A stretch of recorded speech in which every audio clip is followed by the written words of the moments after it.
Bonsoir. Merci beaucoup de vous être déplacés ce soir pour la conférence d'Elisabeth Vallée. Je suis Stéphane Chaix, la directrice du Cœur des Sciences. Alors ce soir, nous avons l'immense plaisir de recevoir Elisabeth Vallée. Elle est directrice de l'Observatoire de géopolitique à la chaire Raoul Dandurand et professeure agrégée au Collège militaire royal de Saint-Jean. Vous la connaissez peut-être par ses chroniques dans Le Devoir. Elle intervient aussi très souvent à Radio-Canada. Et il y en a peut-être parmi vous qui ont déjà assisté à sa conférence au mois de mars sur les pouvoirs et contre-pouvoirs. Levez la main pour qu'on ait une petite idée. OK, donc pas mal de monde. Donc il y a peut-être des sujets qui vont revenir un petit peu, mais on va aller quand même beaucoup plus loin. Donc elle va ce soir nous donner une conférence d'environ 50 minutes et par la suite, on aura une période de questions. Donc vous avez vu, il y a des micros de chaque côté de la salle. Il vous suffira de vous lever et de poser vos questions.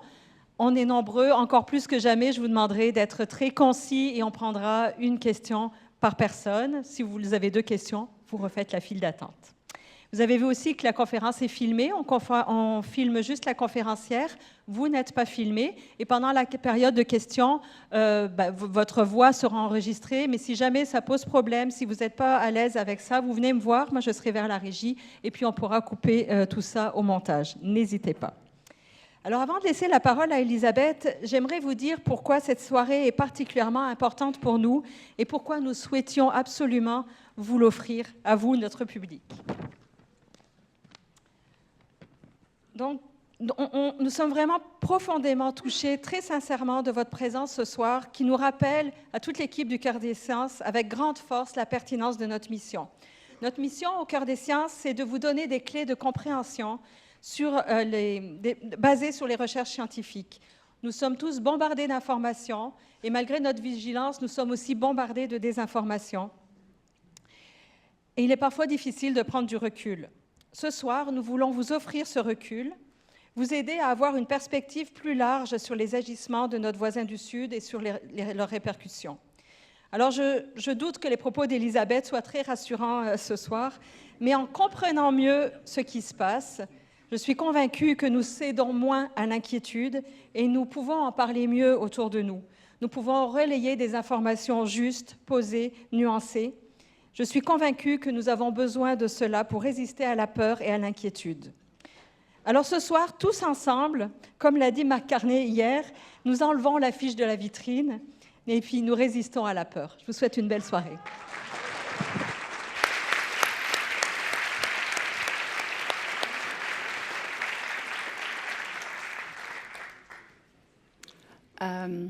Merci beaucoup, merci Stéphane. Peut-être un préambule d'abord, la vulgarisation scientifique, c'est quelque chose qu'on fait quand on est au service du public. Cette science, c'est la vôtre, on la produit sur des données publiques, c'est votre science. Mais je pense qu'aujourd'hui, j'aimerais souligner vraiment un peu plus le travail que fait le Cœur des Sciences. La vulgarisation scientifique aujourd'hui, c'est une mission d'intérêt général, c'est un service public. Puis je voudrais vraiment dire merci au Cœur des Sciences pour le travail qu'ils font.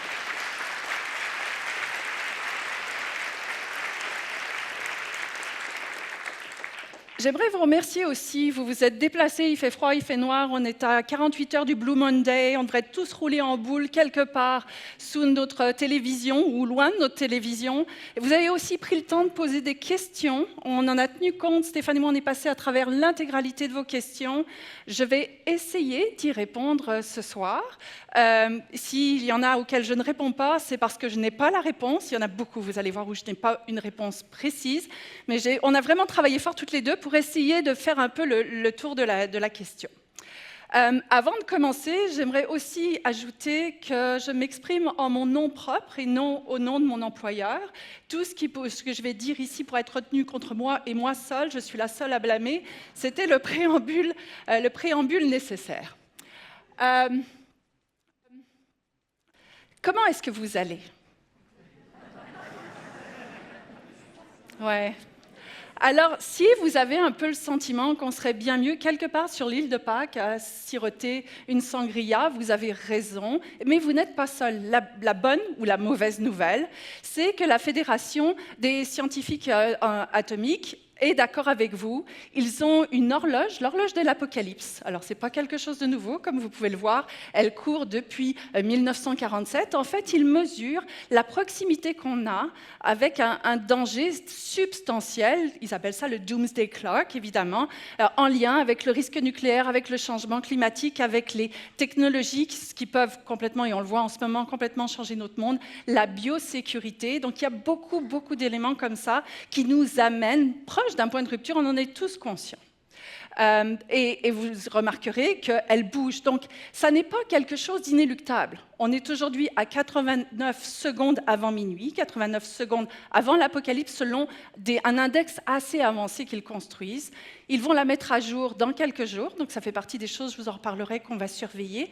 Mais je voulais juste vous signaler que quelque part, tout ce qu'on vit aujourd'hui, même si on a l'impression, puis peut-être que les plus vieux d'entre nous ont des souvenirs de la guerre froide, de moments qui ont été particulièrement difficiles, et finalement, on en est sorti. Donc, on va quand même essayer de garder ça en tête. Puis l'idée, alors qu'on s'approche de minuit, c'est d'essayer de décrypter ce qui se passe et essayer de comprendre un petit peu ce qui est à l'œuvre chez notre voisin du Sud. Je vais reprendre cette carte, on en avait parlé la dernière fois pour ceux qui étaient déjà là, mais je trouve que c'est important, quand on regarde les États-Unis, de réaliser que ce dont les républicains, notamment les démocrates aussi, mais les républicains beaucoup, parlent lorsqu'ils parlent des pères fondateurs en déchirant leur chemise sur l'autel de la Constitution, ce dont ils parlent, ce que vous voyez là, c'est les États-Unis ourlés de vert. Donc c'est juste cette portion-là, ce sont 13 colonies qui accèdent à l'indépendance et qui vont construire les États-Unis dont ils parlent et dont parlaient les pères fondateurs. Vous remarquerez l'étendue de ce pays qui finalement finit par s'étirer de l'autre côté, mais ça va aussi loin que 1912, les derniers États à intégrer l'Union. Réalisez un peu que le Texas a été une république indépendante, que les États du Sud ont appartenu bien plus longtemps au Mexique qu'on ne l'imagine, qu'en Floride, à Saint-Augustine, on va vous dire, ici, on a parlé espagnol plus longtemps qu'anglais dans notre histoire. Donc c'est important de réaliser que cet ensemble est un ensemble d'États, les États-Unis, les États désunis, beaucoup. En tout cas, une collection d'États avec des identités propres et un mécanisme d'accession à cet ensemble géographique qui s'est fait en ordre dispersé. C'est important pour ce qui se passe aujourd'hui, ça va permettre de comprendre ce dont il s'agit. Notamment parce que ce pays est peuplé de manière très diversifiée. Lorsqu'on vous dit les États-Unis, puis que vous regardez la carte des élections présidentielles bicolore, très rouge, très bleu, c'est tout. Non, c'est beaucoup plus complexe que ça. Notamment parce que le poids démographique varie très, très grandement, comme vous pouvez le voir ici. Donc les pics rouges, ce sont les lieux les plus peuplés, et les zones blanches sont par définition des zones très peu peuplées. Donc ces éléments-là sont à prendre en compte lorsque les pères fondateurs, on va revenir à eux quand même, il n'y avait pas de mère fondatrice, by the way, donc lorsque les pères fondateurs construisent les États-Unis, ils ont en tête deux idées. Un, c'est d'assurer que chaque État puisse être représenté. Ça a beaucoup de sens. On a ici des gens qui viennent de Tadoussac. On s'attend à être représenté au Parlement si on est à Tadoussac, comme on s'attend à être représenté si on est à Saint-Jérôme. Ça fait partie, quelque part, de cet équilibre des pouvoirs que l'on doit arriver à instaurer. Moyennant quoi, par exemple, on a 2 sénateurs par État, et les représentants, la Chambre basse, sont ventilés au prorata de la population. Donc cet équilibre entre une représentation géographique fidèle au fait qu'il y a des États de partout et de la population de partout et une représentation démographique, on est allé la chercher dans la Constitution. Ça explique les dysfonctionnements contemporains. Mais au-delà de cette espèce de séparation des pouvoirs géographiques, on a aussi cherché à créer une véritable séparation des pouvoirs. Pensez un peu, les pèlerins qui arrivent sur le Mayflower, sur les rives de Virginie occidentale, ce qu'ils veulent, c'est fuir le tyran. C'est fou, hein? Ils veulent fuir le tyran qu'ils ont laissé derrière. Ils veulent de la liberté de religion, ils veulent de la liberté. Le motto de la liberté dans la psyché américaine, elle vient de ce mythe fondateur-là. C'est un élément important.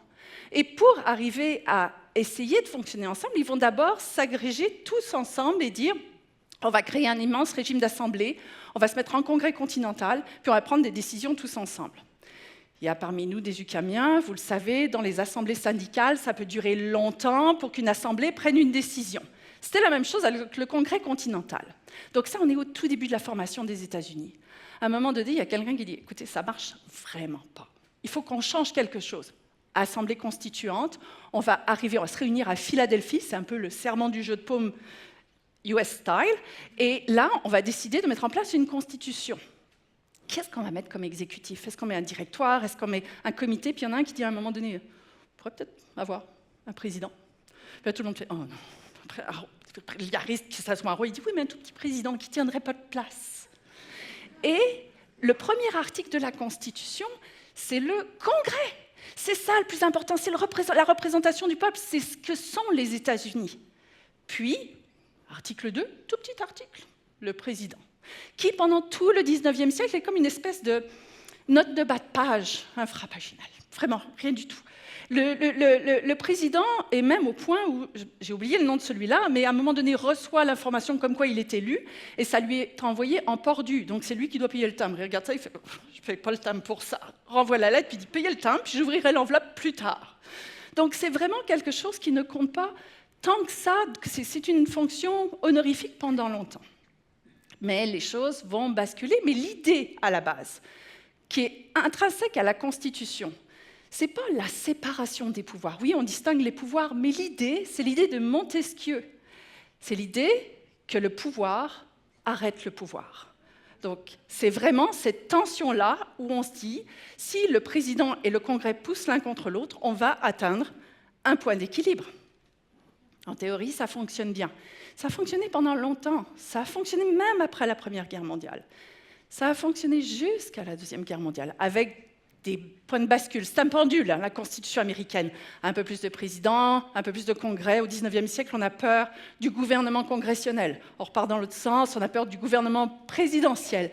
Mais ce qui se passe et ce qui arrive, c'est le feu nucléaire.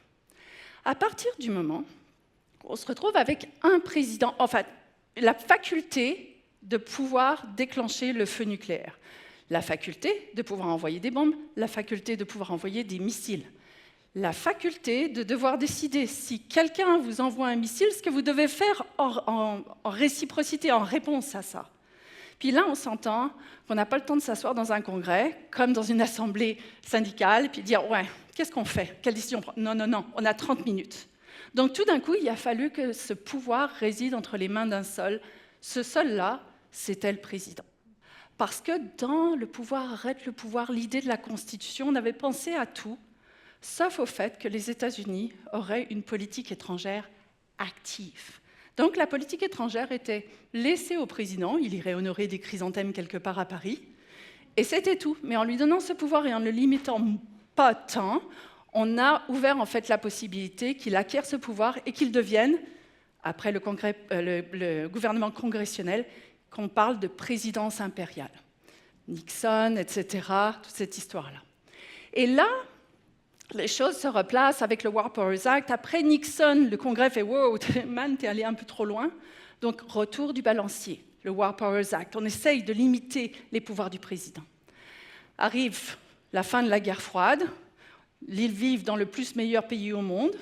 La démocratie est triomphante. C'est le discours que l'on entend à l'époque, jusqu'au 11 septembre. Et au 11 septembre, on a vraiment vu une évolution. Tout d'un coup, là, le pays était en danger. Le traumatisme du 11 septembre est véritablement une cicatrice et une césure dans l'histoire des États-Unis, mais aussi dans la Constitution. Et tout d'un coup, on a vu le discours changer. On a vu une masculinisation du discours qui était attaché au président. Tout d'un coup, il devenait le chef des forces armées, mais plus que jamais le commandant en chef. Et là, il ne fallait pas être un couard, il fallait être fort. Il fallait, en théorie, avoir fait l'armée. Ça a changé depuis. Mais toujours est-il que ce glissement, qui a donné beaucoup plus de pouvoir avec le Patriot Act, qui a donné beaucoup plus de pouvoir en consolidant le département de la sécurité intérieure, a de nouveau repoussé le pendule de l'autre côté, donc du côté de l'hyper-présidentialisation. Et ça nous donne ça. Parce qu'en fait, la démocratie, c'est un sport de gentilhomme, de gentleman. Il y a moins de gentlewomen, au moins dans cette situation-là, aux États-Unis, mais c'est quelque chose qui fonctionne tant qu'on joue par les règles implicites et les normes implicites. Et ça n'est pas le cas, et on se retrouve dans une situation où la démocratie américaine a des difficultés à réagir à quelqu'un qui se voit comme un tyran et qui ne joue pas selon les règles. Avec une esthétique particulière. alors que ce pouvoir se consolide autour de lui. Vous aurez remarqué, par exemple, le Trump Center, avec son visage tout en long, c'est pendant un défilé militaire, mais il y a quelque chose de l'hyper-centralisation du régime que l'on commence à voir apparaître. Évidemment, les dorures du bureau ovale, ici les dorures de l'allée des présidents dans l'aile ouest, où d'ailleurs, le revanchard qu'il est, n'a pas dédié mettre le portrait de Biden, mais a mis le portrait de son autopen, donc de son crayon automatisé. Puis vous remarquerez Bovino, donc, qui est à la tête de la Border Patrol, et sa tenue, qui n'est pas une tenue réglementaire, mais qui répond à une esthétique particulière. Il y a même une esthétique particulière, vous l'aurez remarqué, dans ce régime, l'esthétique des femmes. Les femmes MAGA, il y a même des vidéos TikTok sur le maquillage MAGA. Merci à ceux et celles qui m'ont renseigné. Mais donc, on commence à avoir un régime qui se façonne sur des critères et des canons de beauté et des canons d'esthétique qui sont particuliers. Cette photo-là, elle date de 2017. Elle date donc du premier mandat. Malgré tout, et je ne sais pas, moi, quand je l'avais vue la première fois, les similitudes avec d'autres régimes m'avaient vraiment frappée. Et je trouve que c'est encore l'esthétique la plus frappante de ce que j'ai pu voir dans la période récente. On a beaucoup de débats, et vous en avez certainement entendu parler. Est-ce que c'est du fascisme? Non, ce n'est pas du fascisme. Comment est-ce qu'on peut qualifier quelque chose de fasciste? Est-ce qu'on peut dire que ce régime l'est? Alors, dans ces cas-là, et c'est là où il faut s'appuyer sur la science et celle qui est produite notamment par les historiens. Robert Paxton est quelqu'un qui a étudié la France de Vichy, juste pour vous situer l'historien, et c'est lui qui a réussi à démanteler le discours. Vous savez, au sortir de la guerre, on disait « Ah, c'est les Allemands qui tenaient tout, Vichy a juste fait tenir le bateau à flot et n'a rien fait de plus ». Et Paxton a dit « Pas vrai, non ». Donc il est passé à travers, à décrypter Vichy pour dire « Non, non, la culpabilité de l'État français », c'est un peu sur la base de ce qu'il a fait qu'on peut établir la culpabilité de l'État français dans la période contemporaine, a dit « Non, non, du fascisme, c'est du fascisme, mais il y a des étapes ». Alors que dit Paxton? Paxton a commencé par dire pendant tout le long du premier mandat « Fasciste, c'est un peu fort, compte tenu de ce que moi j'ai étudié ». Puis, arrivé au tournant du 6 janvier 2021, il a fait comme... Et il l'a écrit à plusieurs reprises, il a dit « Je dois vous dire que je dois me rétracter. Ceci est bel et bien du fascisme. » Pourquoi? Il écrit un livre où il décrypte les 5 étapes qui mènent en quelque sorte vers le fascisme. Vous allez voir, c'est rien de révolutionnaire, mais ça fait du sens. Il dit d'abord, ça commence avec un climat idéologique favorable. On parle de déclin, il y a un petit discours pessimiste, on imagine une nation un peu mythifiée. Le pessimisme culturel serait peut-être l'élément dominant. Ensuite vient l'enracinement, la structuration du mouvement politique. À partir de ce moment-là, on voit apparaître un leader charismatique, on commence à désigner des opposants comme des ennemis, donc on change un petit peu de logique. Le discours devient le discours du ressentiment, de la peur et du nationalisme. On se détache du pluralisme, on se détache de la démocratie qui perd du sens. Vient ensuite l'accession au pouvoir. L'accession au pouvoir, dit Paxton, c'est intéressant. La plupart du temps, c'est à travers des élections. À travers des élections, c'est le fruit d'une coalition avec le cautionnement des élites conservatrices. Et c'est surtout l'illusion, puis qu'on retrouve chez un historien comme Chapoutot, c'est l'illusion qu'on peut bien essayer, mais que de toute manière, on va pouvoir contrôler le mouvement. Vient l'exercice du pouvoir. Et l'exercice du pouvoir, c'est le moment où ça bascule, en fait. Le fascisme s'enracine et commence à changer la structure de l'État. S'attaque aux médias, s'attaque aux opposants, instaure l'autoritarisme sous le couvert de la légalité. Donc tous les outils ont l'air légaux, mais ça n'est pas tant que ça. C'est le moment où on voit le renversement et des alliances pragmatiques avec des institutions. Ça peut être l'armée, ça peut être l'Église, ça peut être des universités. Et là, ça commence à être beaucoup plus difficile de déraciner, en fait, le fascisme. L'idée, dit Paxton, c'est d'éviter qu'on se rende là. Et la 5e étape, c'est une espèce de branche, de chemin à 2 voies. Il y a la voie de la radicalisation. C'est celui de la violence, c'est la voie de l'impérialisme, c'est la voie des génocides. Donc lui, voilà le régime nazi. Et de l'autre côté, il y a la voie de la corruption, l'absence de cohérence ou le déclin de la cohérence idéologique du régime, et en fait, il s'arrête là, ça c'est le fascisme italien. Voilà comment Paxton explique les choses. Et Paxton donc, ne se rend pas évidemment à la 5e étape, mais dit aujourd'hui, on est à l'étape 4 et c'est vraiment beaucoup plus difficile de déraciner l'ancrage d'un régime. Une fois qu'ils sont rentrés dans la citadelle, en d'autres termes, c'est difficile de les faire sortir. Alors, aux États-Unis, on a la méthode Orban, c'est comme ça que je l'appellerais. Donc, il y a une théorie qui est la théorie de l'exécutif unitaire. Pourquoi je vous parlais tantôt du 11 septembre ? C'est parce que cette théorie de l'exécutif unitaire fait son apparition sous la plume d'un juriste qui s'appelle John Yoo, qui écrit pour Bébé Bush, qui à ce moment-là veut aller en Irak et trouve une légitimation à tout un tas d'agissements, à commencer par celui qu'il centralise tous les pouvoirs au sein de l'exécutif. Donc de tout d'un coup, il devient beaucoup plus puissant. Et on le voit en fait à travers ce que fait Trump, c'est pour ça que c'est représenté sous forme de virus, parce que petit à petit, ça contamine un peu tout, mais il va considérer qu'il peut virer le gouverneur de la Banque centrale, il s'essaye en tout cas. Il va considérer qu'il peut virer tout ce qui est garde-fou, tous les organismes, tous les contrôleurs financiers. Donc il va commencer par se départir de ça. Puis, comme commandant en chef des forces armées, il va dire « je peux déclarer l'insurrection. Je peux déployer éventuellement des armes. » Il a fédéralisé la garde nationale. Il va essayer de jouer de son pouvoir sur les entreprises, jouant sur, par exemple, l'impôt sur le revenu ou l'impôt sur les sociétés, puis en disant « si vous ne pouvez pas payer l'impôt sur les sociétés, l'État va prendre une part dans votre entreprise. » On est loin de l'approche libertarienne. Donc tout ceci, tous ces éléments-là commencent à coaguler, c'est ce qu'on voit aujourd'hui. Pourquoi je dis méthode Orban ? Parce que c'est celui qui a écrit le mode d'emploi. C'est Orban, qui est le Premier ministre hongrois, celui-là même, petite parenthèse, je vais vous faire une note de bas de page ici, qui va siéger sur le board de Gaza, le fameux bureau de la paix de Gaza.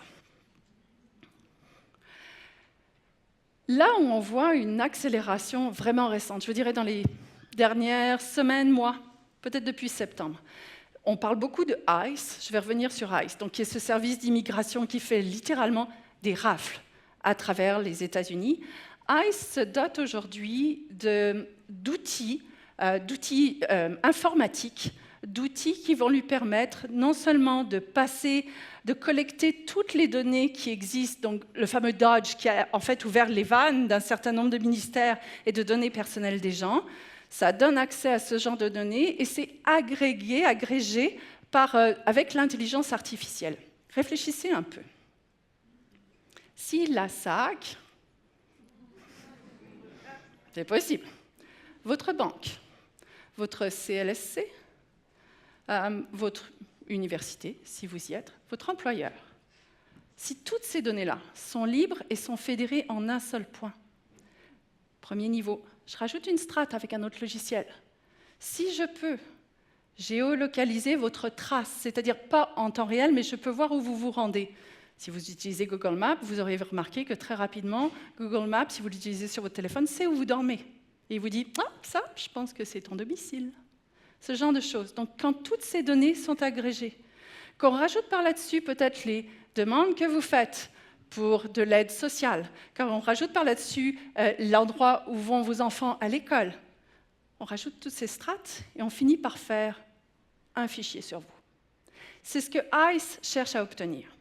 Aujourd'hui, ils ont déjà la capacité de cartographier, donc de créer des cartes avec des probabilités de présence d'un certain nombre d'immigrants qui sont en procédure de demande d'asile et savoir où est-ce qu'ils doivent faire leur rafle. Autre note de bas de page. La demande d'asile est un processus légal et régulier. Il n'y a pas, très peu, de personnes illégales aux États-Unis. Il y a beaucoup de gens qui sont irréguliers. Or, franchir la frontière irrégulièrement, ou vous présenter pour faire une demande d'asile, c'est légal. Donc, tout ce qu'on entend, chaque fois que vous entendez le mot illegal, illégal, dit dans vos médias, n'importe où, c'est faux. Mais ça permet de contribuer à perpétuer un certain nombre d'idées, d'illusions que c'est légitime. Je reviens à ICE. ICE a aussi développé donc acquis un nouveau logiciel qui permet, avec la reconnaissance faciale, de vous matcher avec le dossier qu'ils ont constitué. Sauf qu'il y a des fois, ça fait des erreurs. On sait que CBP One, donc, qui était un autre logiciel qui appartenait au Border Patrol, donc pas l'immigration qui est ICE, mais ceux qui contrôlent à la frontière, on savait que CBP One avait du mal à reconnaître les femmes noires comme des humains.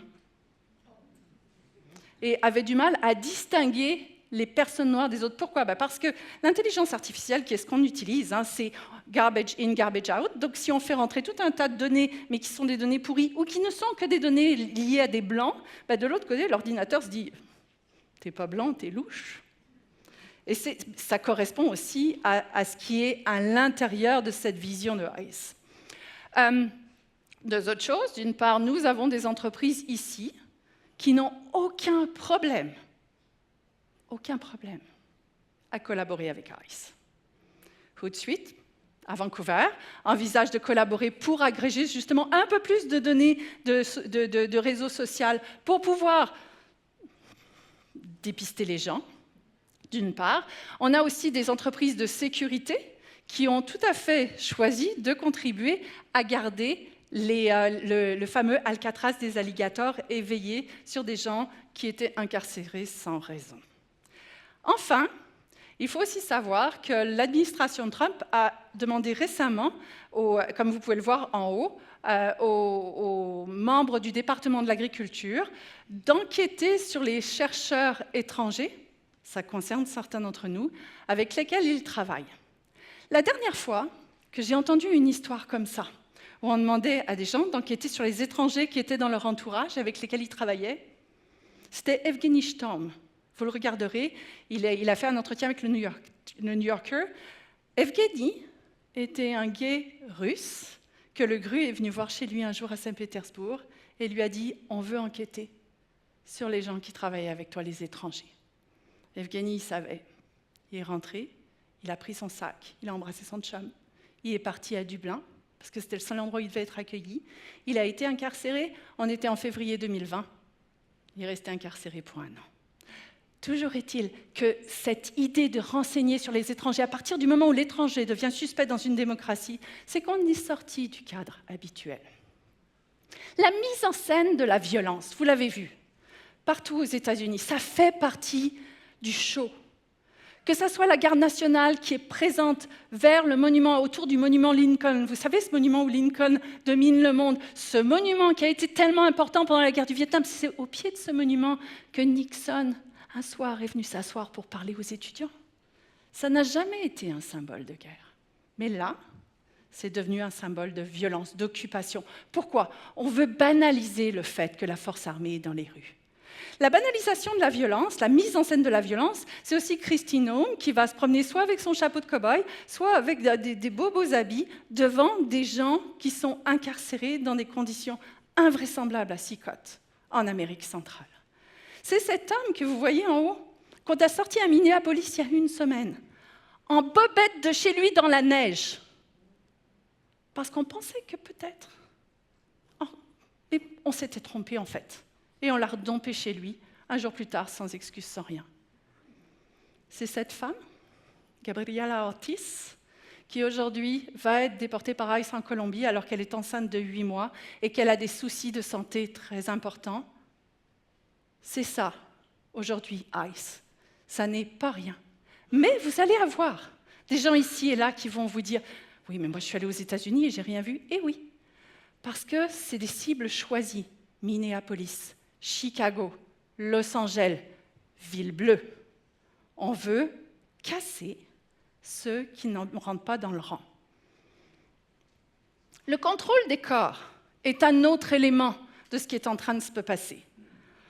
Évidemment, tout ce que je vous raconte a une base scientifique. Je peux tenir à votre disposition, écrivez-moi, mais les articles scientifiques qui servent de base à ça.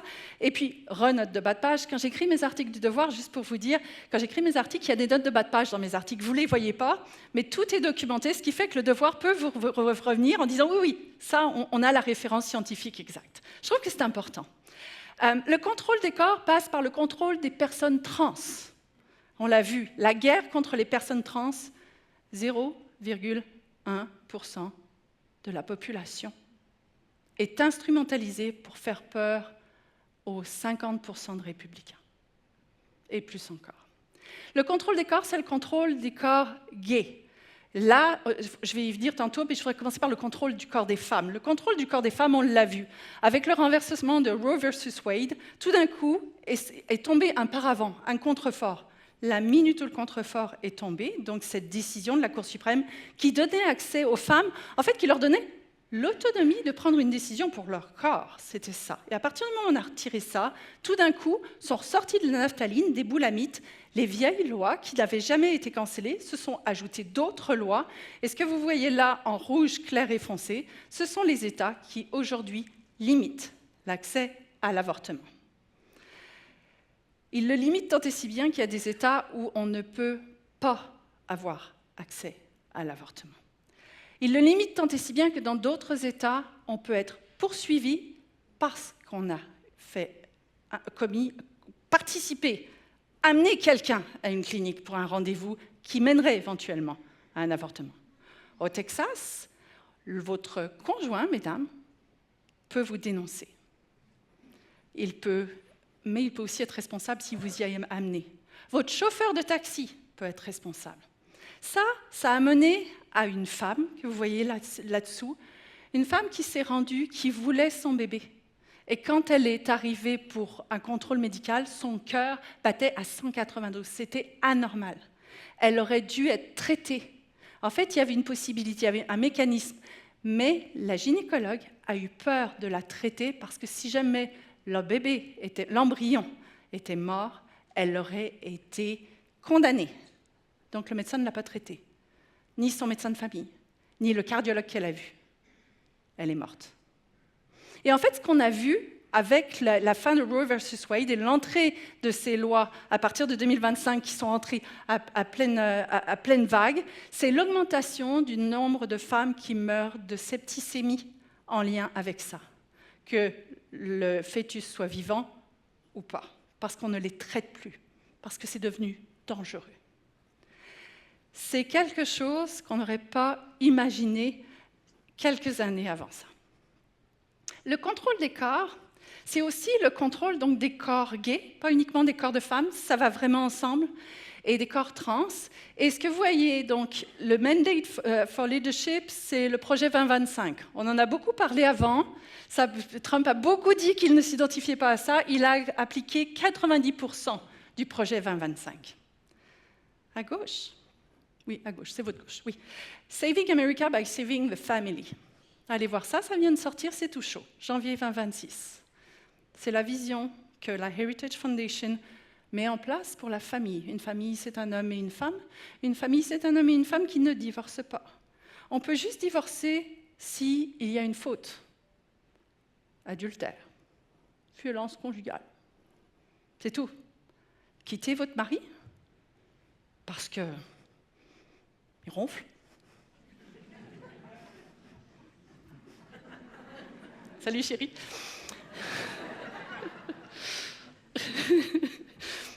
Vous ne pouvez plus si on applique ce texte-là.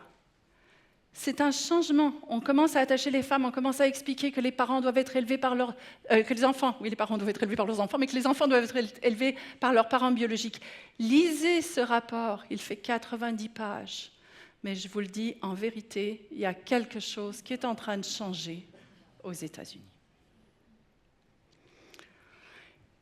Tout ceci, tous ces éléments-là, mis bout à bout, l'érosion de l'état de droit, l'altération de la séparation des pouvoirs, l'autoritarisme rampant qui est en train de se mettre en place, mène à ces constats-là.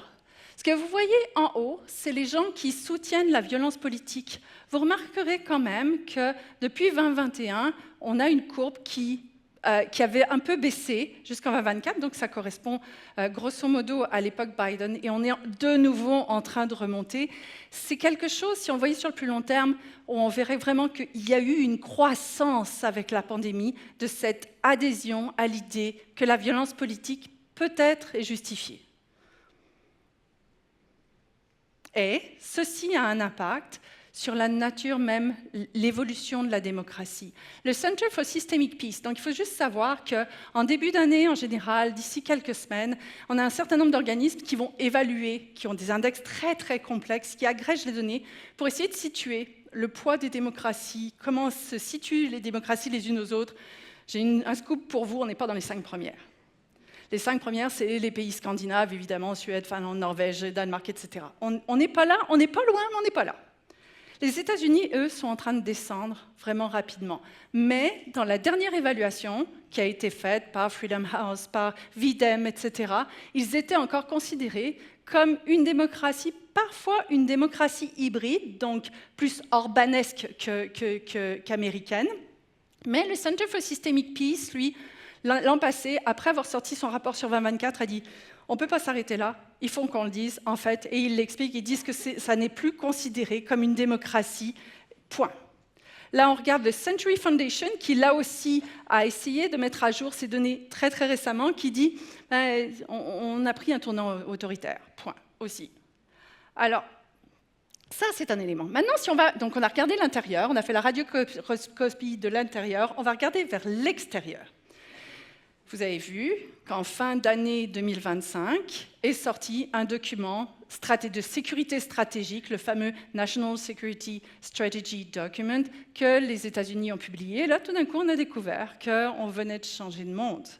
Et dans ce propos-là, il a cité Trump en disant « c'est notre hémisphère », il citait Monroe, en disant c'est la doctrine Monroe. Donc Monroe, c'est l'Amérique aux Américains, c'est notre précaré, on joue avec. En fait, ce serait plutôt Roosevelt, Teddy Roosevelt, qui disait il faut prendre un gros bâton, parler doucement, mais porter un gros bâton, puis frapper fort le cas échéant. En fait, ce discours-là est devenu tellement fort qu'il faut le faire quand même. Les services étrangers intérieurs danois ont émis un rapport en disant « les États-Unis sont désormais une menace à la sécurité hémisphérique ». Et pour mettre en maudit les Danois, il faut le faire quand même. Quelles sont les explications pour ce qui est en train de se passer? Le Venezuela, on nous l'a dit. Le fentanyl, really? Le fentanyl ne rentre pas par là. C'est pas ça. Le pétrole? Oui, mais avant d'aller exploiter des infrastructures pétrolières, il va falloir les reconstruire. Je ne sais pas si vous avez vu, mais Exxon, ils ont fait... on n'est pas sûr, hein? Ça n'a pas l'air très, très pacifique, cette affaire. On n'est pas rendu là. Mais qu'importe cette raison-là, le fait qu'il ait emporté le Venezuela, et là, on va rentrer dans la psychologie du décideur. Le fait qu'il ait emporté le Venezuela et qu'il s'en soit sorti, on a commencé par tirer sur des bateaux, on a fait « oh, c'est pas bien ». Puis un deuxième « oh, c'est pas bien ». Puis là, ils ont tiré 2 fois, puis tué des gens qui demandaient à l'aide. Ah non, vraiment, c'est pas bien, hein. Puis il est allé chercher Maduro, puis on a fait comme ah ouais, non, c'est pas bien, mais Maduro, il n'était pas sympa. C'est à peu près le oui, mais.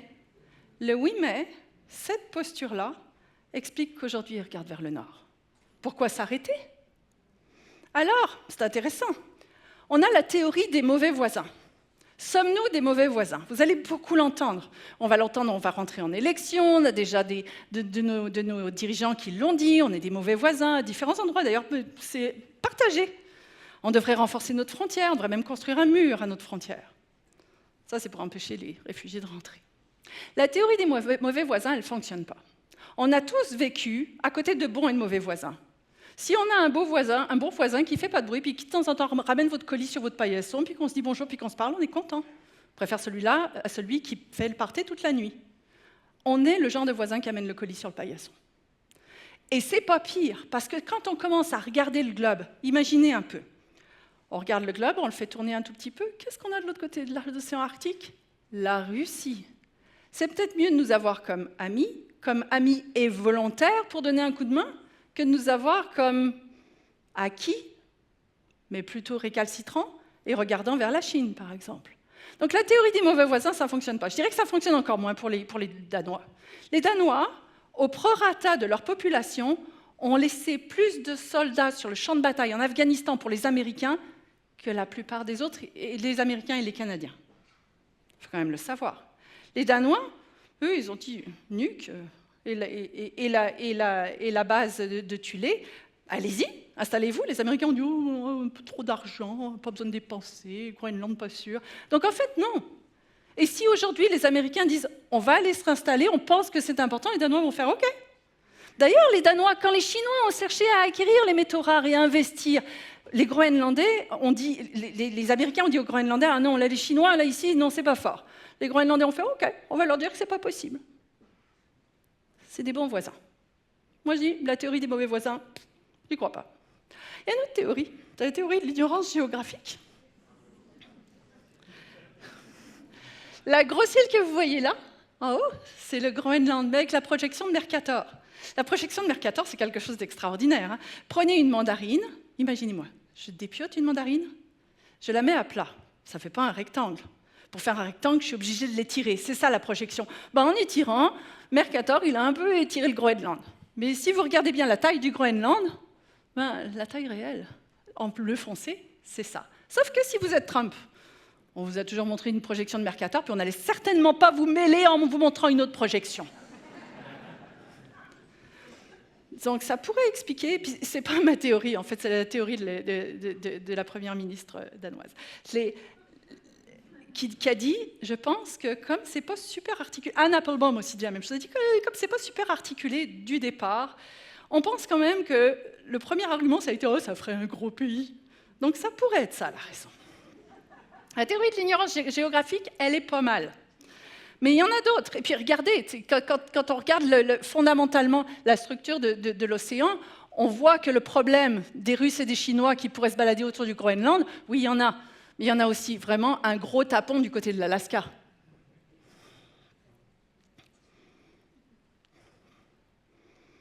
Il y a une autre théorie. Wag the dog. Et il y a un meme sur Instagram qui disait si on l'appelait l'île Epstein, peut-être qu'on n'en parlerait plus.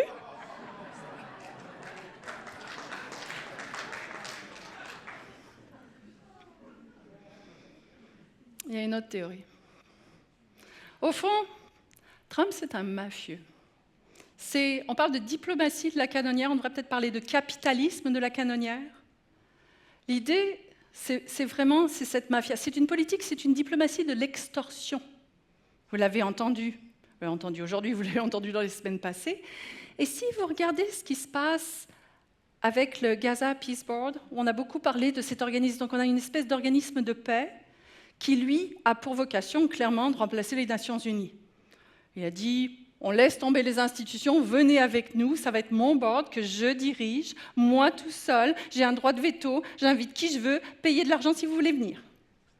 Là-dedans, il y a des gens en Qatar, Hongrie, Émirats arabes unis, Kazakhstan, il y a du monde qui a accepté. Il y a des gens qui ont refusé. L'idée derrière ça, c'est que le Gaza Peace Board, donc, qui a, soi-disant, vocation à gérer la bande de Gaza, et on pourrait dire beaucoup de choses là-dessus, va être une institution internationale.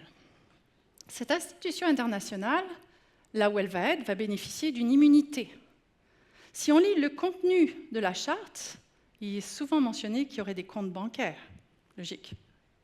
Imaginez être ça, avec une institution internationale, des comptes bancaires et l'immunité. Peut-être que c'est un peu de ça aussi. Peut-être que c'est un peu tout ça. Ou peut-être que c'est ça. Daniel Drezner a écrit un livre au cours du premier mandat qui s'appelle « The Toddler in Chief », le mouflé en chef, le sale gosse en chef. Sauf que quand il l'a écrit, il le dit lui-même, il y avait des adultes dans la pièce. Drezner est un professeur de Tufts University. Il écrit un Substack qui est super intéressant. Si vous lisez l'anglais, puis on peut l'utiliser Google Translate, je vous le recommande. Il sacre plus souvent qu'il devrait pour un prof de sciences politiques, mais c'est intéressant. Mais il faut peut-être admettre que Trump, c'est Biff Tannen. Retour vers le futur 3, avec son Pleasure Paradise. Sauf que le Pleasure Paradise, c'est le monde. Alors, face à ça, on a les Européens qui regardent. Donc ça, c'est un mime, hein, juste pour vous dire.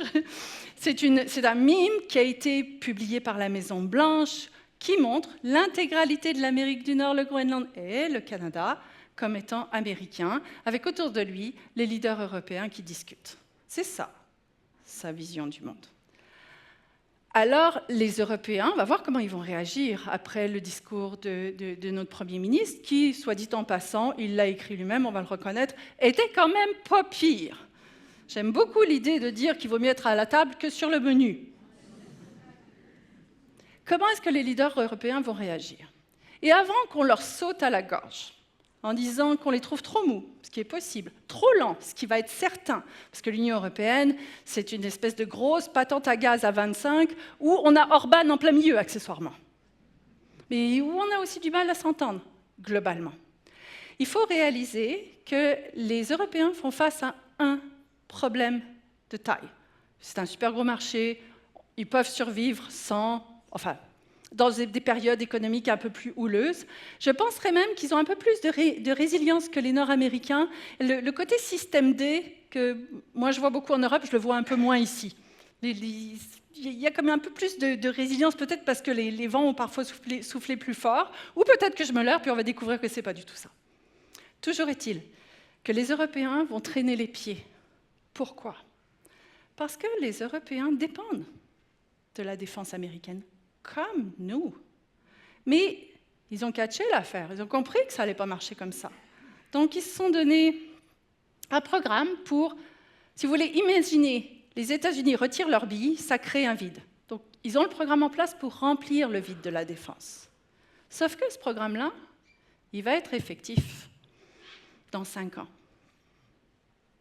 S'il y a un trou avant, si Trump retire ses billes, s'ils sont vulnérables, est-ce qu'ils regardent vers les États-Unis ou est-ce qu'ils regardent vers l'Est et la Russie?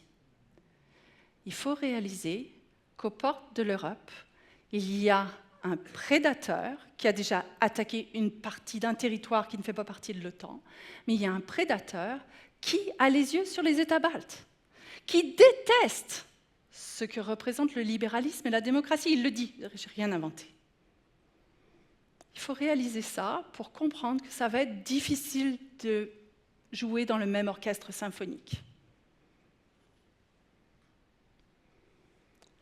Et le dentifrice ne rentrera plus dans le tube. Carney a raison, on a changé de monde. Et en fait, le plus difficile pour nous tous, vous savez, on est comme, enfin, je suis plus vieille que certains d'entre vous, on a comme des rigidités, puis vous savez, parfois quand on se lève, on a les mêmes habitudes, on prend les mêmes pas. Intellectuellement, c'est difficile de sortir des modèles dans lesquels on a toujours pensé. Il va falloir qu'on fasse un effort. Le monde que l'on connaît n'existe plus. Le monde d'hier, le monde d'après. Relisez Stefan Zweig, qui écrit justement après la Première Guerre mondiale, qui se retourne, qui regarde le monde d'avant, puis qui dit le monde d'avant, c'était un beau monde. Le monde avant la Première Guerre mondiale, on parlait des États-Unis d'Europe. Le monde avant la Première Guerre mondiale, on pensait que l'ennemi, c'était l'Empire ottoman. Le monde avant la Première Guerre mondiale, il n'y avait pas de passeport pour franchir les frontières. Donc, le monde d'avant est révolu. Ça ne veut pas dire que le monde d'après sera apocalyptique. Ça veut dire que le monde d'après va se jouer selon des normes qui restent encore à écrire. C'est complexe, c'est correct, c'est difficile. On va devoir, nous, penser, et il l'a dit, comme une puissance moyenne. On va devoir penser, en fait, comme des Finlandais. L'article d'Alexander Stubb, qui est le président de la Finlande, qui est très articulé lui aussi, il parle justement de West's last chance, la dernière chance de l'Ouest, pardon. C'est de se tourner vers le Sud et de regarder les choses différemment. Il faut qu'on sorte de tous les cadres qu'on a imaginés jusqu'à présent, tous les systèmes intellectuels que l'on a imaginés jusqu'à présent. On doit être capable de le faire. Le plus vite on le fera, le plus résilient on sera, la plus grande capacité de rebond on aura.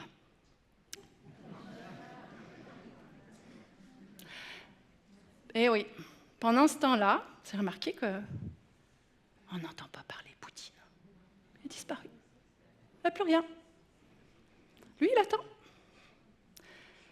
Xi Jinping est peut-être un peu plus inquiet, parce que oui, la Chine se satisfaisait d'une petite instabilité qui nuirait aux États-Unis, mais quand même, instable jusqu'à quel point? Mais là aussi, il faut se garder de penser que la Chine va prendre la place des États-Unis, ça ne sera pas le cas. On est obligé de repenser un monde différent. On rebat les cartes et on recommence. Mais eux, c'est certain, ont l'idée que si la souveraineté n'a plus de sens, si les frontières ne sont plus intangibles, il y a pas mal de gens et pas mal de territoires sur le menu. C'est un élément dont on doit tenir compte. Et si on doit regarder à l'horizon 26-28, donc mi-mandat, élection présidentielle, qu'est-ce qu'on regarde? C'est la dernière slide qui est vraiment pas drôle. Après, je chante. La première chose, c'est que je ne crois pas, puis là je vais parler en mon nom, vraiment, je ne pense pas que les élections de mi-mandat se déroulent dans des conditions habituelles et normales. Ça ne veut pas dire que ça va être problématique partout. Vous savez, dans un pays où un président a été élu avec, écoutez-moi, 31% des suffrages, 31% de la population inscrite sur les listes électorales. C'est rien du tout. Il y a eu beaucoup d'abstentionnistes, mais un tiers, c'est rien. Et donc, ça veut dire que ça se joue dans des États, puis à la première fois, sa première élection, c'était 70 000 votes répartis sur 3 États. C'est Drummondville qui décide pour un continent. Donc, il suffit de changer, d'altérer les conditions dans un ou deux États. Ce que vous voyez là, sur la carte, c'est les États qui redéfinissent, charcutent leur circonscription électorale. Les charcutent au point, comme ici en Louisiane, de faire de la dentelle avec une circonscription électorale, pour exclure, diluer les votes qui ne conviennent pas. Il va suffire de déployer ICE à côté d'un bureau de vote. Ah, on était là, on passait. Ils n'ont rien besoin de faire. Il y a des gens qui n'auront pas voté. Donc, il faut réaliser qu'il a ses yeux sur un 3e mandat. C'est illégal. Mais il ne s'embarrasse pas trop de la légalité. Donc, ça peut être en douceur. On saisit quelques machines de vote parce qu'elles ne fonctionnent pas. On déploie ICE à cet endroit parce qu'il y a peut-être des problèmes. Ou ça peut être qu'on déclare que dans tel ou tel État, on ne peut pas voter parce que les conditions ne sont pas réunies, parce qu'il y a une insurrection, puis dans ce cas-là, on va peut-être demander à la législature, elle est républicaine, de se prononcer et de dire comment l'État va voter. C'est possible dans un certain nombre d'États. Donc, soyez pas trop excités par les élections. Ça peut passer, ça peut ne pas passer. Mais les conditions ne seront pas idéales. Il y a aussi sur le bureau du Congrès un projet de loi, le SAVE Act, qui a pour but de restreindre la capacité de voter. On va vous demander une pièce d'identité.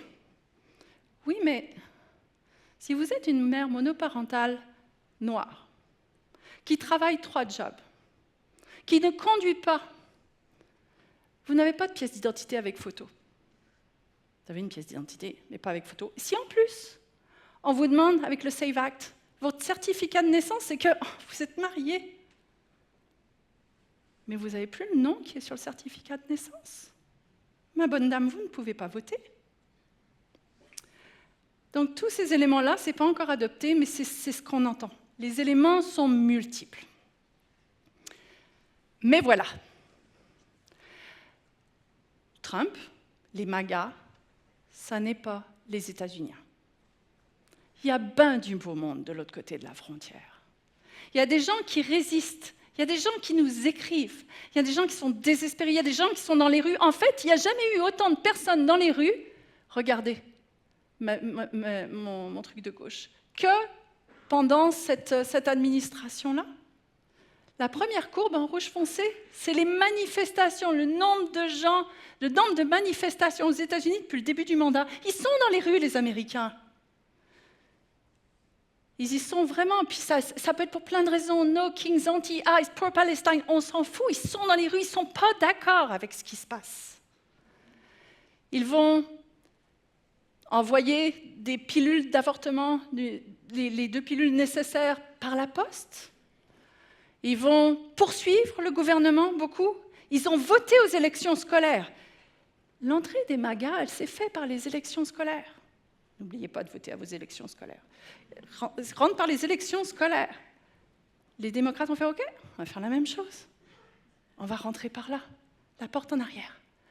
Il y a tout un tas de manifestations, de façons de lutter contre ICE. Qu'est-ce qu'on utilise, les sifflets, etc. Ou, dans un pays comme le nôtre, comme ils le font à Minneapolis, juste mettre des seaux d'eau devant votre driveway à -10. Ça fonctionne aussi. Indivisible.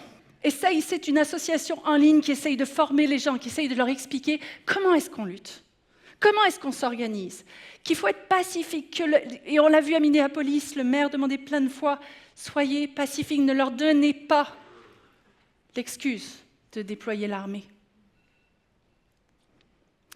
The Lynx, c'est une petite librairie à Gainesville, Florida. Elle a décidé qu'elle allait vendre tous les livres interdits en Floride. Les livres interdits, c'est Mars, Il ne faut pas tuer l'oiseau moqueur, La servante écarlate, on s'entend que ce n'est pas très subversif. Mais toujours est-il que... Et ça va pas bien. Il est à -19, ça c'est le différentiel entre ceux qui l'aiment et ceux qui ne l'aiment pas. Il dégringole dans les sondages. Alors, il y a beaucoup de choses, puis là, je partage avec vous mes lectures du moment comme j'avais fait la dernière fois. Puis, je veux vraiment insister sur quelque chose qu'on découvre en parlant avec nos collègues américains. Vous savez, la résistance, et ils le disent beaucoup, la résistance, ce sont des mouvements de masse, c'est des gens qui vont se lever, mais la résistance, c'est parfois aussi des toutes petites actions. C'est pas faire quelque chose, c'est perdre un papier. Par exemple, dans la fonction publique, c'est changer la manière dont on fonctionne. Les Danois, encore eux, ils avaient appliqué ça lorsqu'ils avaient été envahis. La grève du zèle. Oh, il fallait qu'ils aillent chercher les enfants. Oh, il fallait qu'ils aillent s'occuper de leur jardin. Donc, la résistance, parce que la question se pose souvent quand on discute avec nos collègues, quand il y a les réunions d'Indivisible, c'est de dire la résistance, elle commence, on la fait chacun à notre manière. Aller voter, tendre la main à quelqu'un, parler en classe, parler autant qu'on peut en classe. C'est ça que nos collègues font, c'est ce qu'ils discutent. Puis, on parle beaucoup des ouvrages que l'on lit. Alors, je voulais vous présenter ça parce que je trouve que dans la liste de ce que je lis, le prix de la démocratie, je pense que j'en avais parlé la dernière fois, Julia Gagé, elle l'explique, et ça va tout à fait de pair avec le dernier rapport d'Oxfam qui est sorti il y a 2 jours, « Résister au règne des plus riches ». Ces deux histoires se parlent parce qu'en fait, elles s'enracinent dans l'érosion démocratique. En fait, être riche, je ne vais rien vous apprendre, donne plus de poids dans une démocratie. Et aujourd'hui, on se retrouve à une période où on parle de tech fascism, donc d'un fascisme technologique, de gens qui sont des milliardaires, vous savez, comme dans Die Another Day, James Bond, vous voyez ce que je veux dire? C'est ce genre de film. Mais ces gens-là, ils existent pour vrai. Je n'aurais jamais pensé dire ça un jour. Mais ils existent pour vrai. C'est comme Valentine dans... j'ai oublié le nom du film, mais vous allez le retrouver pour moi. Donc, c'est ces gens qui imaginent quelque part dans un endroit comme le Groenland. Peter Thiel, il existe pour vrai. Lui, il imagine que son utopie sera au Groenland. Puis que là, on va vivre dans une utopie technofasciste, autoritaire. Bref. Donc, ce monde-là existe, il faut en être conscient. Si Claire Trottier était là sur le stage avec moi, elle vous dirait il faut taxer les riches. Elle fait partie du 1%, puis elle dit taxez-moi, please, maintenant. Donc, ces deux éléments se parlent ensemble. Résister au dictateur, Maria Ressa, c'est une prix Nobel de la paix, elle sait de quoi elle parle. Elle explique comment est-ce qu'on doit opérer pour résister à ça une fois qu'ils sont en place. Mais en bas de la tyrannie de Timothy Snyder, lui dit voilà ce qu'on pourrait faire avant qu'ils arrivent aussi. Parce qu'il y a des choses à faire. Allez voter. Vous savez, non seulement aller voter, mais moi, cette année, j'ai ramassé une de mes voisines. Je lui ai dit je vais voter, viens donc avec moi, on va pouvoir jaser. Elle est allée voter. Je ne suis pas sûre qu'elle avait prévu de le faire. Donc vous savez, c'est des choses comme ça qui peuvent être importantes. Yoann Chapoutot. Je parle toujours de Yoann Chapoutot, je suis en amour avec ce gars, c'est fait, c'est dit, désolé chérie. Mais Chapoutot est un historien qui raconte vraiment l'histoire à l'intérieur du régime de Vichy et qui dit « ça a commencé avec des irresponsables, des notables, des grands banquiers, des grands entrepreneurs, des gens ordinaires qui ont dit « Ah oui, on va le mettre, Hitler, on va pouvoir toujours le contrôler, ça va bien aller. » C'est ça qui peut se passer. Donc on n'essaye pas. Et c'est ce que disent nos collègues de l'autre côté, ils disent « On a voulu essayer, ils ont voulu essayer. » On en paye le prix. Non, on n'essaye pas ce genre de choses. Ça va avec le dernier livre de Laurent Joly, il vient juste de sortir tout chaud, Histoire d'une dictature. Comment est-ce que, justement, une démocratie se délite très rapidement? Il suffit d'un choc, d'un traumatisme pour que les choses basculent. Le fascisme en action de Robert Paxton, il explique justement les 5 étapes dont je vous ai parlé tantôt. Et puis, je voudrais partager avec vous ce livre d'Annette Viviorca, Le procès de Nuremberg, parce que mon espoir, ça c'est personnel, mon grand espoir, c'est qu'à un moment donné, il y aura des procès de Nuremberg. Que ces gens-là seront traduits en justice, que le droit survivra à ça, mais que non seulement le droit survivra, mais qu'il vaincra. Et puis, dans ce que je surveille, d'abord, je surveille dans 5 jours, 10 heures, 16 minutes et 12 secondes, la fameuse horloge de l'Apocalypse. Je veux voir où est-ce que eux, c'est des scientifiques qui arrivent à vraiment agréger toutes ces données complexes, qu'est-ce que eux voient dans leur soupe aujourd'hui. Peut-être que je vais être rassurée, peut-être que je vais investir dans une distillerie pour faire ça en circuit court. Je surveille également les prochains index démocratiques. Les autres regardaient, donc ont été édités en 2025 et regardent 2024. Donc là, on le voit, le Canada est 13e, les États-Unis étaient 28e, donc considérés comme une démocratie faillie. Ben là, on va avoir les nouveaux rapports qui vont se pencher sur 2025, qui sortent en février-mars. Il va y en avoir plusieurs, surveillez-les, ça va nous donner une bonne idée. C'est important, parce que ces rapports nous disent aussi quel est le poids de la démocratie dans le monde. Et on est une espèce en voie de disparition. Donc c'est quelque chose qu'il faut regarder, qu'il faut comprendre et qu'il faut embrasser. 2 livres, et je suis totalement partiale sur ces livres-là. Le premier, c'est celui de Charles-Philippe David sur le monde en péril, la fin de l'Impax Americana, il va sortir en mars. Moi, j'ai hâte de le lire, j'ai eu le droit à lire quelques morceaux, puis j'ai vraiment aimé ça, donc j'ai hâte à la suite. Et l'autre, je l'ai lu aussi, j'ai lu le manuscrit, il va sortir au même moment de Louis-Philippe Lampron. La démocratie ne se défendra pas toute seule, ça va exactement dans l'esprit de tout ce que je vous ai dit. Et je voudrais finir sur cet exemple-là. Je travaille sur les murs frontaliers. Et puis, me voici au Botswana. C'est ça, en fait, mon autre travail dans la vie, c'est les élections présidentielles américaines et les murs frontaliers. Pendant longtemps, c'était 2 trajectoires parallèles qui ne se croisaient jamais. Puis en 2016, c'est rentré en collision. Donc, je suis au Botswana, on traverse donc du Zimbabwe au Botswana, il y a un mur, c'est pour ça qu'on traverse à cet endroit-là. Puis je me retrouve à marcher dans la savane avec un gars qui a un fusil sur son épaule, qui est d'ailleurs un blanc du Zimbabwe, qui tient des propos surprenants, enfin en tout cas, c'est un autre monde. Et qui me dit, ah ben, j'ai une balle dans mon fusil, puis je fais une balle, puis il dit, oui, une balle, parce que de toute façon, si je tire puis que je tue pas, ça sert à rien après. Ça sert à rien de s'acharner, il faut que ça termine vite. Et là, il nous explique l'histoire de l'acacia du Botswana. L'acacia, on va faire de la botanique. L'acacia du Botswana, lorsqu'il est mangé par des girafes ou par des éléphants, dégage un tanin qui le rend extrêmement toxique.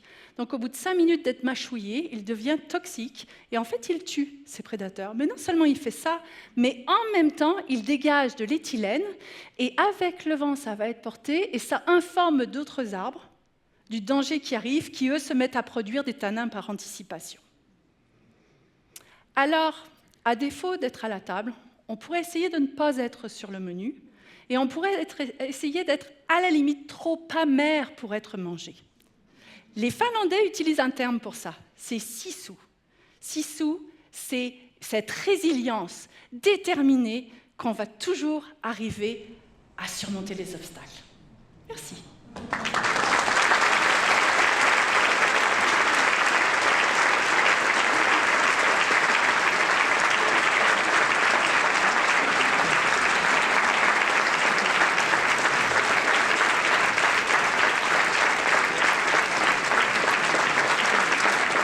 Merci beaucoup, Elisabeth. Alors, on peut commencer la période de questions si vous le souhaitez. Un micro de ce côté-ci, un micro de ce côté-là. Vous vous levez, vous posez votre question. Et puis, en attendant que ça se passe, j'attire juste votre attention sur la conférence du 10 mars où on va continuer à réfléchir sur le sujet avec Justin Massy, plus avec l'aspect sécurité internationale. Monsieur. Merci. Est-ce que vous m'entendez? Très bien. Merci pour cette conférence. Vraiment, vous avez ramassé toutes les raisons qu'on a de s'inquiéter. Je m'excuse. J'ai une question, moi, c'est parce que vous n'avez pas parlé vous avez parlé des forces d'opposition, mais tout le monde sait ici qu'une armée bien organisée de 1000 personnes est capable de défaire une foule 100 fois plus nombreuse. Et qui organise aux États-Unis cette résistance? Moi, ça fait plusieurs fois et plusieurs personnes qui me parlent de ça. Effectivement, un peu partout aux États-Unis, ça commence à résister, mais qui organise ça nationalement? Parce que si ça n'arrive pas, ils vont se faire défaire un État, puis une ville, puis une commission scolaire à la fois. Alors, est-ce qu'il y a effectivement une force fédératrice de ce côté-là? Pas encore. Puis je vous dirais que c'est souvent le problème de... Vous savez, pendant le printemps érable, avant que les gens sortent tous pour taper sur les casseroles, il s'est passé du temps. Avant qu'il y ait ce sentiment de... Et ce n'est pas quelque chose qui était organisé fédéralement, c'était organique. Mais c'est un petit peu cette même idée. Il faut qu'à un moment donné, les gens aient le sentiment que tous ensemble, ils vont y arriver. Il y a beaucoup de choses qui jouent. Le niveau de désinformation, je pense, contribue à fractionner les gens. Les gens se sentent seuls. Moi, c'est vraiment ce qui m'a frappé au début aux États-Unis, c'est le fait que les gens se sentaient extraordinairement seuls. Alors qu'ils ne l'étaient pas, mais lorsqu'on ne sait pas si notre voisin est de notre bord ou pas, et que le discours a glissé de opposant à ennemi, ça devient difficile de s'organiser. Je pense qu'il y a des tentatives au niveau de certains démocrates d'essayer de s'ériger en figure de proue. Gavin Newsom aux États-Unis, en Californie, je pense, essaye de faire ça. Est-ce que c'est une figure suffisamment rassembleuse? Je ne sais pas. Il faut aussi penser les États-Unis, puis je pense que c'est là où il faut essayer j'essaye de penser différemment, de me dire, ça fonctionne par État. Donc les États, il faudrait regarder au niveau de chaque État pour déjà voir si chaque État un allant commun. Je pense qu'il y a certains endroits où c'est plus significatif que d'autres. Je pense que le Minnesota aurait des chances de se tenir un peu plus ensemble. Mais vous savez, il faut que le sentiment que l'on a gagne des espaces qui sont encore très en périphérie de tout ce qui vient de se passer. À plein d'endroits, l'information ne vous est pas venue. À plein d'endroits, vous allez même peut-être penser que ICE a raison d'agir comme il l'agit, puisque ce sont des criminels illégaux. Et si vous ne vous renseignez pas, ou si vous vous renseignez sur des médias marginaux, vous avez peu de chances d'être convaincu. Donc je pense que c'est un travail de longue haleine. Et je pense qu'il faut que les problèmes finissent par atteindre chaque frange de la société pour qu'on voit cette évolution. La réponse courte, c'est je ne sais pas. Il manque une voix. Toutes les forces que Trump a fédérées existaient avant lui. Oui. Et lui est venu coaliser ça. Et c'est ça qui, à mon sens, manque aux États-Unis actuellement. Il n'y a pas de Martin Luther King, de Robert Kennedy. Gavin Newsom, peut-être. Mais enfin, je m'arrête ici. Je veux pas prendre... Non, mais je suis d'accord avec vous. Il n'y a pas de voix, mais ce qu'il y a, c'est la peur. Et le Parti républicain a peur de Trump, son entourage a peur de lui, ceux qui s'insurgent contre lui, même minimalement, en payent le prix fort.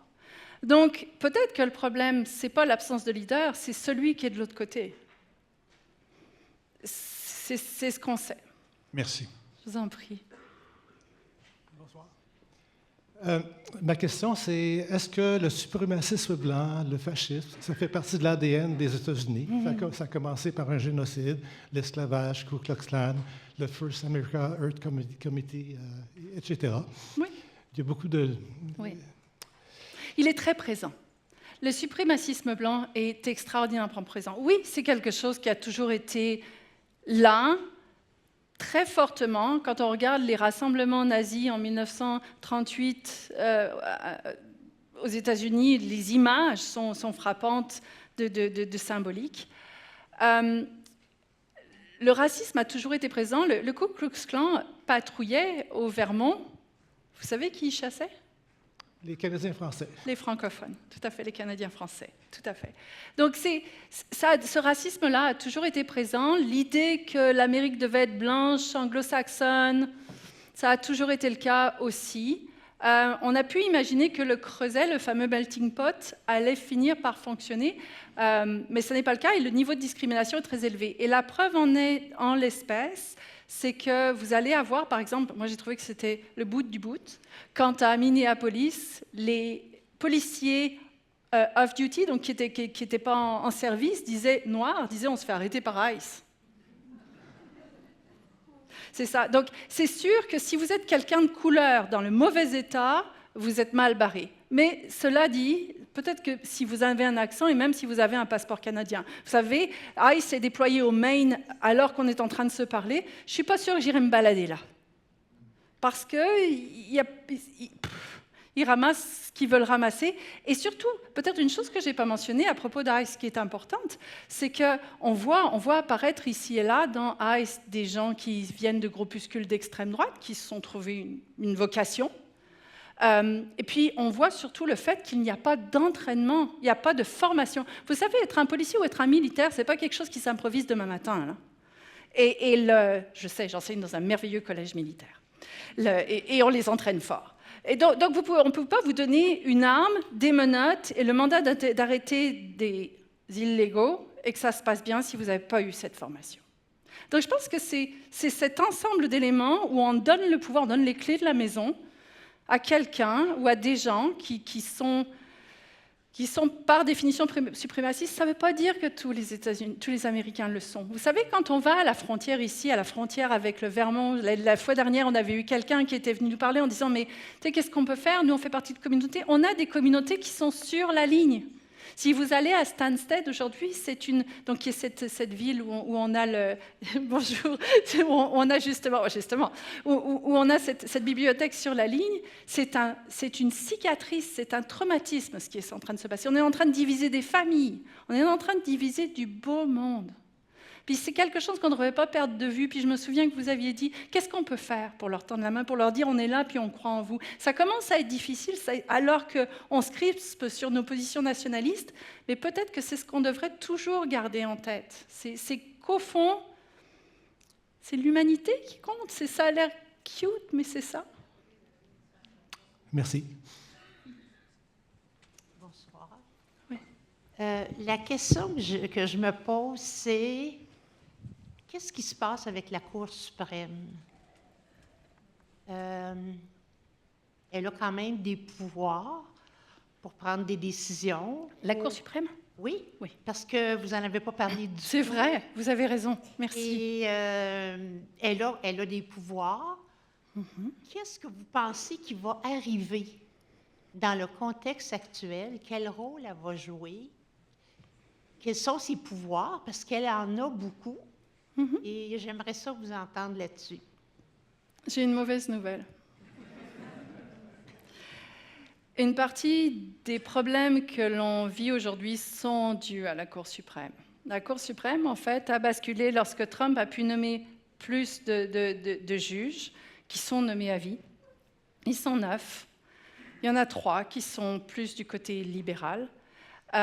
Et cette Cour suprême s'est prononcée à plusieurs reprises en faveur de l'exécutif unitaire, donc des pleins pouvoirs à l'exécutif.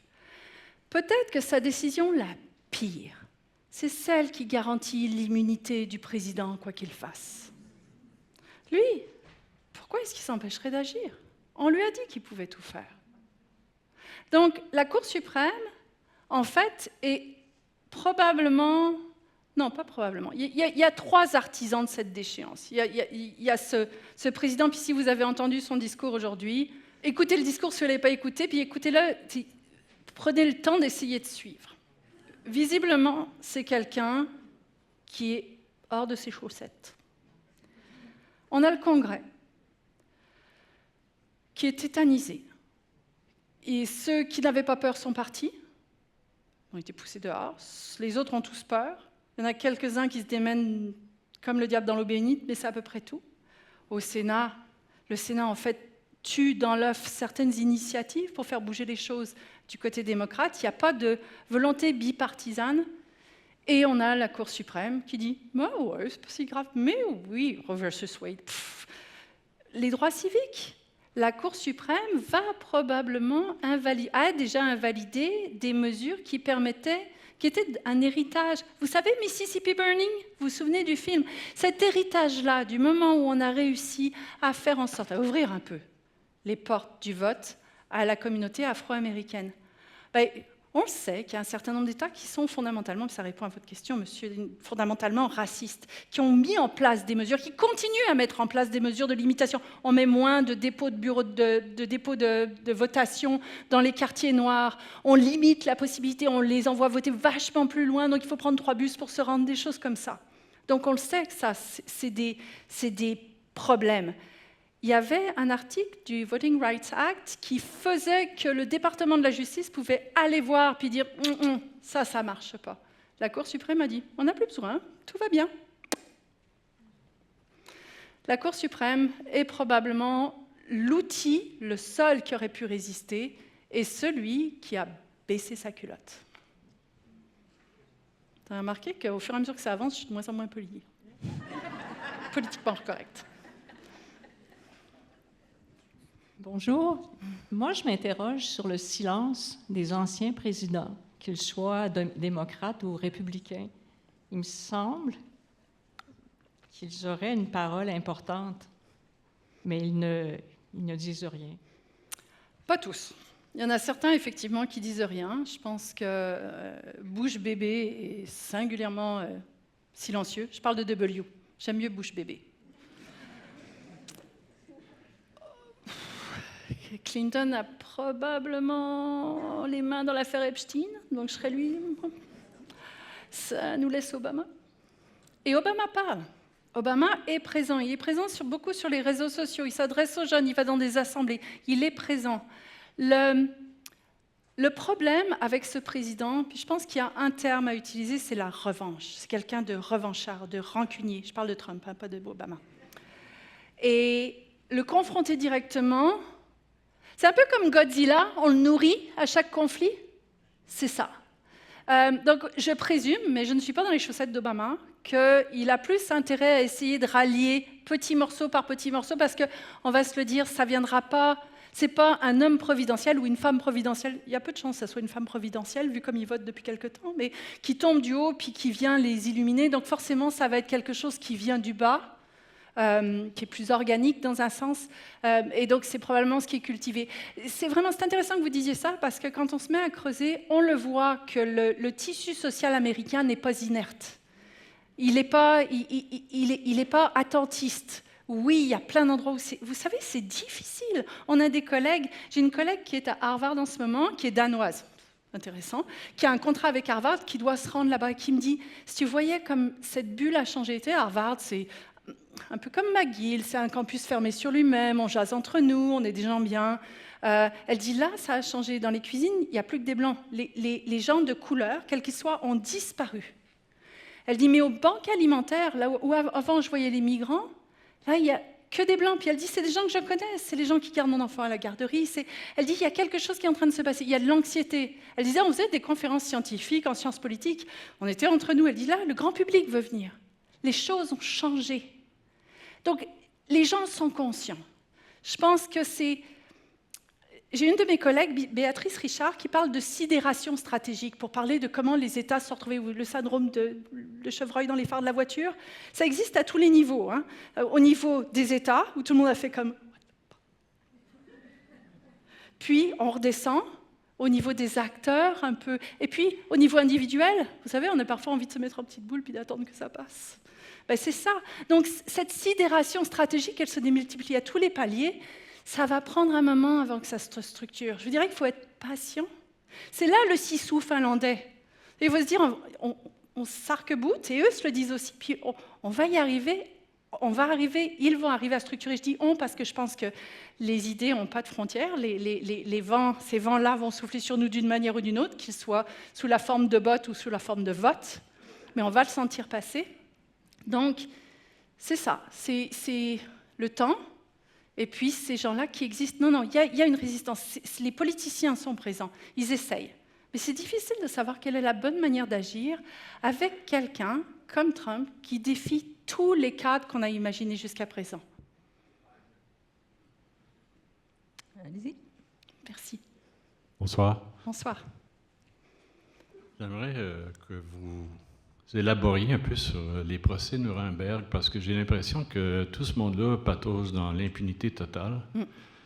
Et puis, quand on voit ce qui se passe avec la Cour pénale internationale, c'est-à-dire pas grand-chose, il n'y a pas de mainmise sur Netanyahou, il se promène un peu partout, personne ne l'arrête. Ouais. Je vais commencer par dire que je ne suis pas une juriste. J'ai eu une autre vie de juriste. Mais peut-être une chose intéressante, je fais de nouveau un branchement dérivatif. Les sanctions que l'administration Trump a adoptées, par exemple contre des juges de la Cour pénale internationale, ben, ce n'est pas rien. Ces gens-là se retrouvent sans possibilité d'avoir accès à une carte bancaire. Parce que guess what? Mastercard, américain, Visa, américain. Donc, pas de carte bancaire, pas de crédit bancaire, tout un tas de problèmes. Il ne peut pas prendre un billet d'avion, s'est fait foutre dehors de Airbnb, Amazon, etc. Des sanctions américaines, c'est quelque chose. C'est pas rien. Donc, il y a des pressions qui sont faites sur ces gens-là. Ça n'a rien à voir, mais je voulais le mentionner parce que je trouvais que c'était important de réaliser l'ampleur des outils qu'ils ont à leur disposition. Il y en a probablement aussi de l'autre côté, il faut le réaliser, le fameux bazooka dont on a entendu parler en fait partie. Les procès de Nuremberg, je pense que c'est au stade d'aujourd'hui, c'est un vœu pieux. Mais j'ai bon espoir qu'à un moment donné, le droit finit par prévaloir. Si on avait été au cœur de la France de Vichy ou de l'Allemagne d'Asie, on aurait pu en rêver, on n'aurait jamais pu imaginer que ça pourrait arriver. Il y a des limites à l'impunité, il y a un moment donné où l'histoire vous juge. J'ai bon espoir qu'à un moment donné, ça puisse arriver. La Cour pénale internationale, ça ne sera pas le cas, ça pourrait être un tribunal pénal éventuellement international, mais ils ne sont pas signataires de ce genre de traité. Donc, il y a tout un tas de complexités qui viennent s'ajouter, mais à un moment donné, la fameuse résistance, madame, dont on parlait, elle va finir, il va y avoir un changement de régime. À un moment donné, il y aura une alternance. Vous savez, ce que je vais vous dire pour vous rassurer, je me raconte des choses, hein, des fois quand je n'arrive pas à dormir, et je ne dors pas souvent en ce moment. En 1978, on aurait regardé devant, est-ce qu'on aurait imaginé la chute du Shah d'Iran? Est-ce qu'on aurait imaginé que le Moyen-Orient serait recomposé? En 1988, est-ce qu'on aurait imaginé que la guerre froide arriverait à sa fin alors qu'on était rendu dans une escalade des armements, une course aux armements? Est-ce qu'en 1999, on aurait imaginé que 2 tours jumelles s'effondreraient? Est-ce qu'en 2009, on aurait imaginé que tout d'un coup, le printemps arabe balayerait l'ensemble du Moyen-Orient? Alors, je me dis, j'ai bon espoir qu'on regarde, on ne voit pas que le meilleur est à venir. Pardon, seulement un commentaire. Merci beaucoup pour la présentation. Moi, je lisais quelque chose de 1987 sur l'article. Et puis, ça disait qu'en 1987, il y avait des projets entre le Canada et les États-Unis par rapport à l'Arctique et des différentes discussions sur l'installation de radars. Et les États-Unis voulaient installer des sous-marins nucléaires en Arctique. Ça, c'est des sous-marins qui, quand ils passent sous les glaces, ils ne peuvent pas être détectés. Oui. Maintenant... Quelle serait votre question, madame? On est quelques années après. Moi, je me demande, c'est quand même ancien, là, c'est 1987, on est en 2027, et on suit avec ce discours-là. On a l'impression qu'il n'y a pas eu de rupture au niveau du discours des politiciens américains par rapport à leur politique étrangère. Alors, j'ai une réponse par rapport à ça. En fait, les États-Unis, dans la géopolitique américaine, le moteur, c'est la mer. Et l'élément le plus important, c'est la libre circulation des mers. C'est vraiment quelque chose qui est comme un credo intangible. Ils doivent pouvoir circuler n'importe où. C'est parfois un bon argument. C'est ce qu'ils utilisent pour dire Taïwan ne peut pas être encerclé, ne peut pas être verrouillé, il ne peut pas y avoir de verrou du détroit stratégique de Taïwan, puisque les Américains disent qu'on doit pouvoir continuer à circuler, ce sont des eaux internationales. Ça s'applique aussi en Arctique. Alors, ce qui est intéressant quand on revient en 1987, justement, c'est de voir qu'en fait, le Canada et les États-Unis se sont entendus qu'ils ne s'entendaient pas, mais se sont entendus quand même. Je m'explique. Le Canada a dit, ceci est notre territoire, ça, c'est gelé, comme c'est gelé en permanence, c'est notre territoire. Les Américains ont fait, oui, mais c'est de l'eau qu'il y a là-dessous, c'est des eaux internationales, donc nous allons passer. Le Canada dit, non, non, c'est notre souveraineté. Les États-Unis ont dit « Et si on vous passe un coup de fil pour vous dire qu'on passe ?» Le Canada a dit « Ça marche, deal. » Donc on s'est entendu qu'on ne s'entendait pas, et c'est comme ça qu'on a réglé ça. Après, on est dans le NORAD. Et là, je vais faire attention à ce dont je parle, parce qu'il y a des gens qui ont travaillé au NORAD dans la salle, et je veux vraiment faire attention, vous rectifierez, je vous les enverrai. Mais le fait d'être dans NORAD fait que l'ensemble du territoire nord-américain était, et encore, conçu comme un ensemble stratégique. Donc, quelque part, la périphérie, l'enveloppe externe de NORAD est ce qui doit être protégé par les États-Unis et le Canada. Normalement, c'est l'idée. Après, on n'a peut-être pas maintenu notre ligne de radar en état comme on aurait dû. C'est probablement ce qui nous est reproché. Il y a aussi que si vous regardez de l'autre côté, on fait rouler notre globe, on regarde de l'autre côté, oui, il y a le passage du Nord-Ouest, pas super navigable. Oui, il y a des gens qui passent. Oui, la Chine essaye d'être présente et se conçoit comme un acteur polaire, whatever. Mais de l'autre côté, on a le passage du Nord-Est. Le passage du Nord-Est, c'est les Russes. Les Russes sont très, très, très présents de ce côté-là de l'Arctique. Très présent au point d'avoir les yeux sur le Svalbard. Ça commence à chauffer les moustaches aux Américains. Pas que, nous aussi. Donc, c'est complexe. Puis quand je disais, on est de bons voisins, c'est si les Américains, comme les Groenlandais, disent, là, on aurait peut-être besoin de biffer un peu ça en Arctique, je ne suis pas sûre qu'on partirait, on virerait par-dessus. À la fin, il n'y a pas eu d'alliance. Le Canada est parti, a choisi de consulter d'autres pays et ça s'est réglé par une solution multilatérale entre différents pays. Il y a deux éléments. Le NORAD est la défense nord-américaine et le cercle de l'Arctique est une consultation entre tous les États arctiques auxquels la Russie n'est pas membre. Donc je pense que je ne crois pas qu'il y ait eu de virage majeur, mais là il y a des gens qui pourront préciser pour moi, mais de virage majeur jusqu'à aujourd'hui.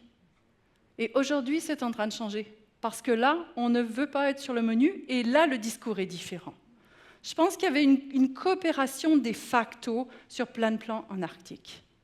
Mais à partir de là, je suis arrivée à la limite de ma compétence. Mais dans cette décision multilatérale, la Russie était partie de... La Russie est partie du cercle arctique, tout à fait. Non, et heureusement. Mais c'est ça, peut-être, on va juste finir là-dessus. Sun Tzu disait, les amis autour de nous, les ennemis encore plus près. Le cercle arctique, c'était l'endroit, le forum arctique, où l'on pouvait parler avec les Russes. Là, on a changé. C'est différent parce que la Russie n'y est plus. C'est un gros, gros problème.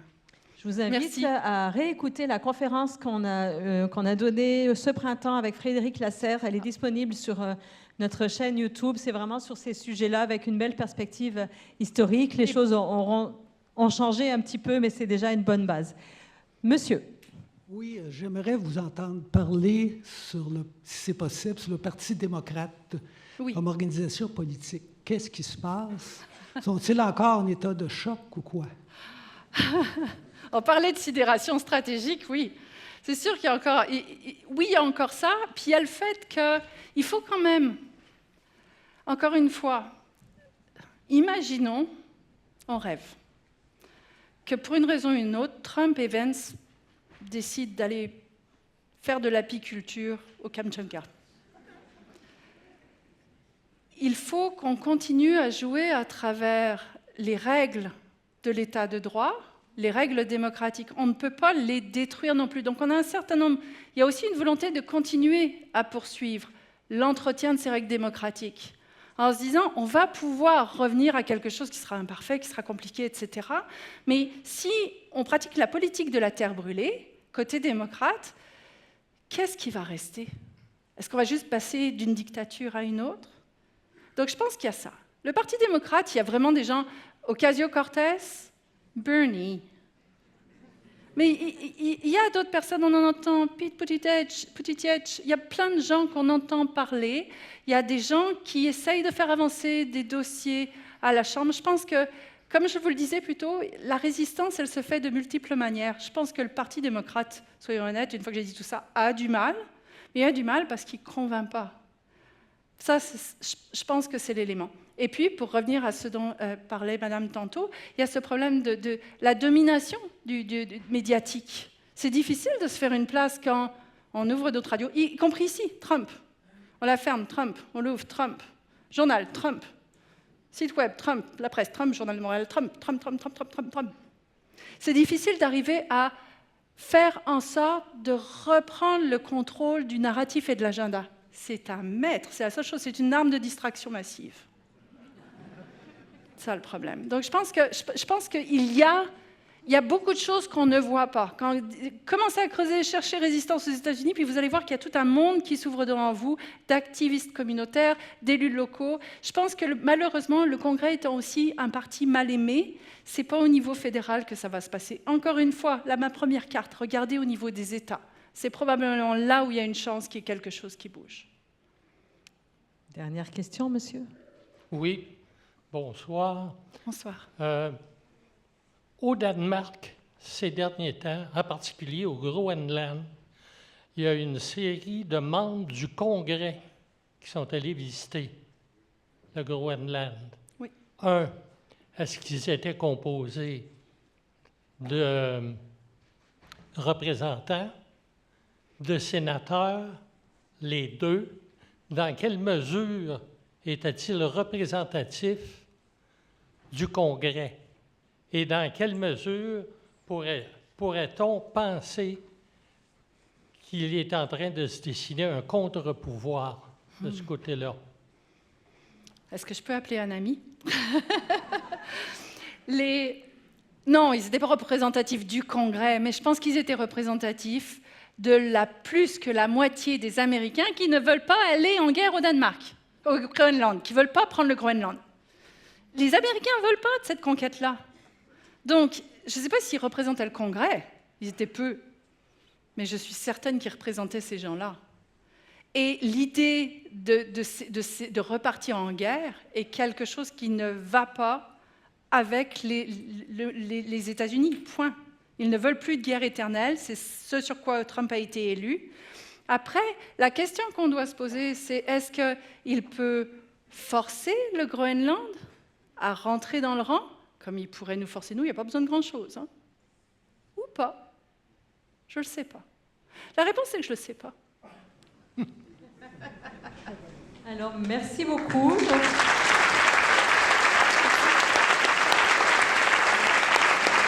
Merci Elisabeth, merci à vous tous de vous être déplacés et puis à bientôt pour une prochaine conférence. Bon retour à la maison.